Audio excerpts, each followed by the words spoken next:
Hey, what's up guys? Welcome to the Gollux Prequest guide. Now that GMS and EMS have been merged, EMS is now getting GMS content, including Gollux.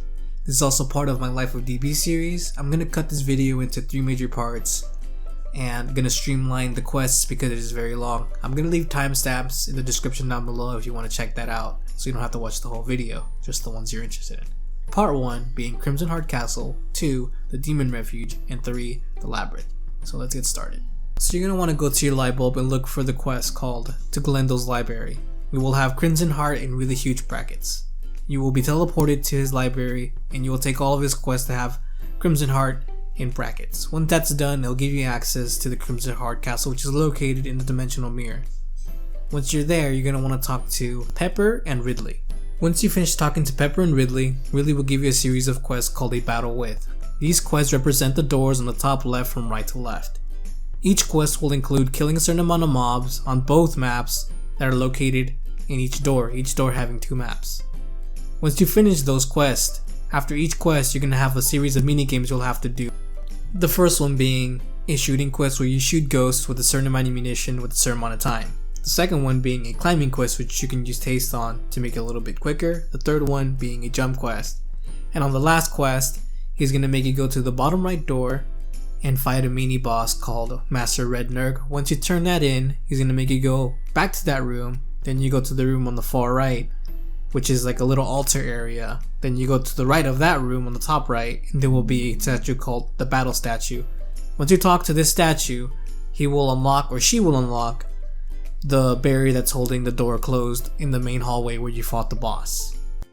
Once you finish that quest, you have finished part 1, which is the Crimsonheart Castle. Now that you've turned these quests in, you've technically taken the barrier off the door, but you're not allowed to leave until you accept the next quest in your light bulb called Tinnerum, an invitation to the Demon Refuge. Once you accept that quest, you'll be able to leave the castle, go to the far right, and you will find the refuge. There you will locate Pepper and turn in your quest. Pepper will give you 3 quests, the first one being killing Griffies and Typhoons, the second one being killing Leprechauns, and then after that killing Haunted Trees. All these maps will be located in order on the right, and after that, the top right. So you always go right, and then top right to find all these maps. Once you finish that, you'll be able to talk to JJ. Now that you've talked to JJ, you have completed the Demon Refuge part. Now you're on the Labyrinth part. JJ will ask you to kill 4 different kinds of mobs on 4 different maps in the Labyrinth. I'm going to explain this briefly so it reduces the confusion while you're in the Labyrinth. The Labyrinth comes in order from left to right, bottom to top. So meaning the first room is Labyrinth 1, the one to the right, Labyrinth 2, Labyrinth 3, Labyrinth 4. And then on the next row, Labyrinth 5, Labyrinth 6, 7, 8, then 9 on top of that one, and so on and so forth. The Labyrinth switches every hour or every 2 hours. The time limit is left on the top right telling you when the courses are going to shift. So depending on the amount of time, the route to get to the end will change. The route being the top right corner, in the beginning being the top left corner. So JJ is going to make you go to room 1, room 2, room 3, and then room 5. Meaning the first 3, and then room 5 being the one on top of room 1. Just to make it clear. So to make it simple, the map borders don't change. The rooms stay the same. But the paths change. The timer will tell you how long until the paths change again. So the rooms will always be in order from left to right, bottom to top, but the paths will change every single time the counter goes away. If you're in the Labyrinth, when the timer counts down to 0, the map will shake and you'll be taken out the map and you will be taken to the entrance of the Labyrinth where you'll have to go back to Labyrinth 1 and everything you've explored will now be darkened again since the paths have changed. Would also like to note that while you're doing JJ's quests, going in the Labyrinth, you don't have to go back to him every single time you finish a quest. A light bulb will appear over your head to turn in the quest and accept the next one. Once you finish JJ's quest, you will have to go to the end of the Labyrinth and meet with a statue that has no name. When you go there, he'll have a quest for you and you'll be sent back to JJ. When you go back to JJ, he'll make you go back to the Forge Refuge to turn in a report to Germany. Once you do that, Germany will make you talk to JJ, which JJ is now relocated at the Demon Refuge, and he'll take you to a new quest which will lead you to the new part of the Crimsonheart Castle, which is located on the right map On the map, right to the demon refuge, bottom right, and then you keep going left, and then you'll be at the entrance of the new Crimsonheart castle.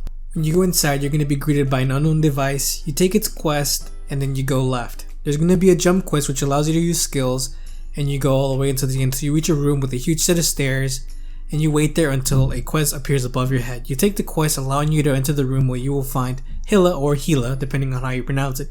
You take her quest, you kill her mini bosses, make sure to take all the keys so you don't have to redo the quest.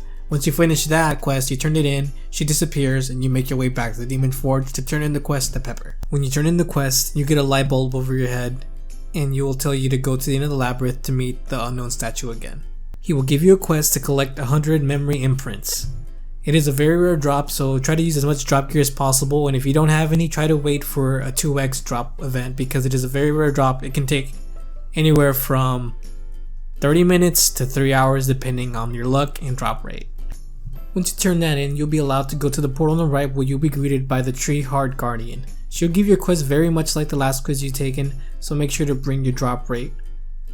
Once you've done that and you turn that in, you'll be done with the Gollux Prequest. You'll be allowed to go into the portal on the top right where the lobby for Gollux is located. I hope you found this video informative and enjoyable. If you enjoyed it, please leave a like if you like, subscribe for more, follow my Twitter for updates on my next future videos. Also, I go live stream on weekends, sometimes on the weekdays, so make sure to follow my Twitch and my Twitter. Thank you very much.